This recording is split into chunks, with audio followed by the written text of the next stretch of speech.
Do you guys remember the days when we used Yahoo Messenger or MSN chats or even Gmail live chats? Man, those were the days. Back then, things were much simpler. There were no unrealistic expectations, no obligations, no real sense of being controlled by these little smart devices, algorithm, and a network of satellite connected computers that are becoming smarter than us and are constantly communicating and teaching each others, never having to rest like us mere mortal beings.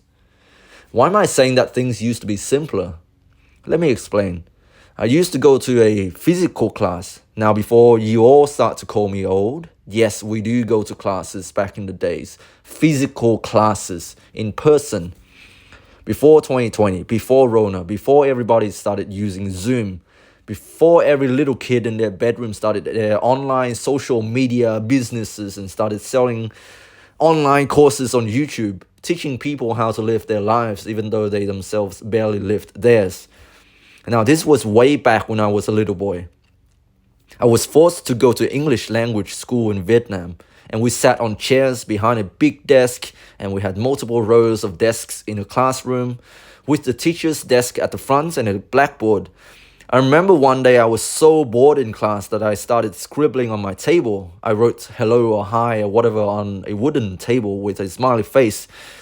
Then I started drawing some other random shit like dinosaurs or something. I can't remember exactly. It was a long time ago. It wasn't anything serious. I was bored.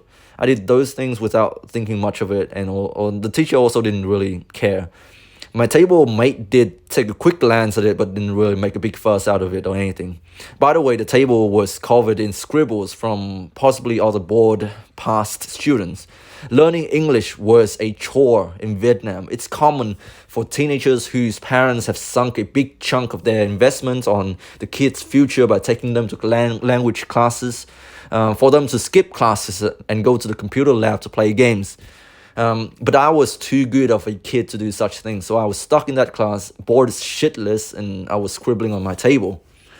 The funny thing was, the next time that I went back to that classroom, I was sat in the exact same spot that I was sitting in the last time. I looked at the table and I saw my handwriting and pictures, and I noticed next to it someone has written me a little letter asking questions to get to know me.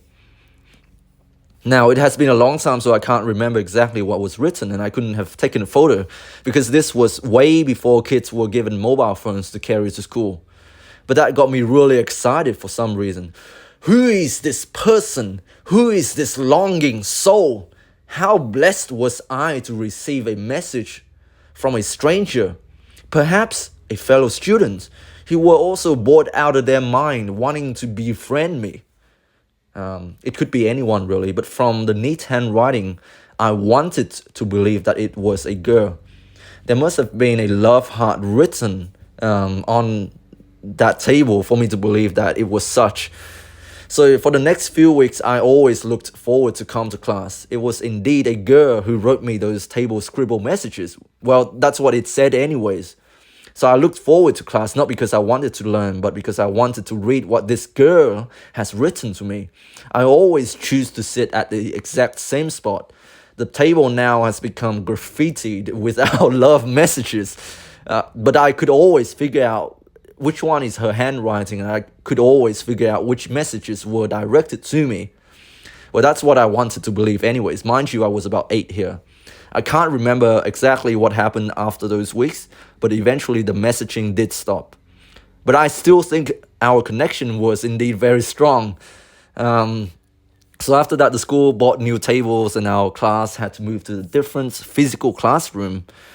We had no Facebook or phone number back then to keep in touch, and I still think about my invisible table friend up to this day. I hope she's doing well out there, and I can say that if we indeed met each other and had a way to keep contact back then, we would be very close. Now, I've made so many new so-called friends when I came to uni. I attended all of these social events for first-year students in hopes of adding as much people on my social media accounts as possible. Now, most of these people that I added in my first year of uni have never spoken to me again. after that initial event in which we met. They're now lurking somewhere on my social media accounts, watching everything I post, never saying anything, never reacting to anything, just peeping at my life from a distance, never needing to interact with me, never needing to put in the time, the effort to keep up with me. But to be fair, I also do the same. I just add these random people, and now I'm just looking at my digital friends' cat photos and the random babies that pop up out of nowhere on my newsfeed, watching them from a distance without saying anything, like a creep. To be honest, I just look at them without thinking of anything, without any feeling of connection to this person whom I have chosen to add as a friend on my accounts. Now, and there were also random people that I've met in my life that I never really bothered to ask for their numbers or Instagram or Facebook, or let alone an email account to keep in touch with. And yet, I always find myself ending up being around them, being close to them, and having them in my life. And if I did move away for a period of time, and if I did return to that place, and if they happen to be there at that time and we run into each other's again, we would immediately catch up with each other's again, not missing a single beat. Hey Bob, how's your guitar playing going? Are your parents doing all right? When are you coming back to this city? Stuff like that. This morning, an old high school friend that I have not spoken to in a long time messaged me to compliment me on a cover that I posted on Instagram. I never really talked to this guy online. We've always been talking in person when I was in school and playing music together. I didn't even know he was even using Instagram. And for him to go out of his own way to say something nice to me just really made my day. Thank you, bro. I think we all take our social media for granted. There's this false reassurance that once you get a girl's number or a person's social media accounts, that you two would end up keeping in touch with each other's and over time build a strong relationship. But do you actually try to keep in touch with the people whom you initially offered to keep in touch with by exchanging numbers and socials? Now, back in the days, I always looked forward to going home after a long day at school to message my friends on Gmail. I would send them a funny picture through email. And my dad would have to actually enter the password to turn on the computer and even for us to even get online. It was a real hassle and a real effort to keep a relationship going. Even my grandparents, they had no internet, and so the only way to talk to them was through my uncles or aunties, or for us to actually physically get there and visit them. Sometimes I remember making my cousins each an individualized happy birthday PowerPoint presentation and sending that to them through their Gmail account on their birthdays. But nowadays we barely talk, even though every one of us has Messenger, Skype, or Instagram.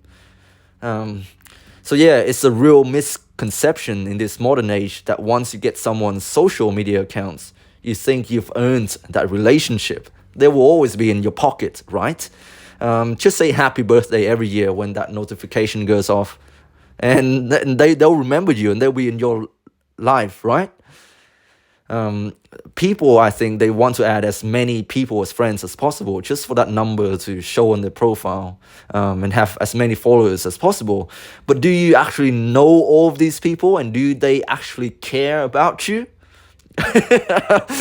I say you don't need to add every single person you meet in real life and exchange numbers. If it's meant to be, then it will be. And if they keep coming around and you two keep seeing each other's in your life, then you'll naturally find a way to keep in touch. You don't need her number the first time you see her. And you can debate me all day on this if you want. As always, if you're still watching, stay strong. God bless. I love you. Thank you for sticking around. And I have complete faith in you. Just go out there, man. And just go out there and just be.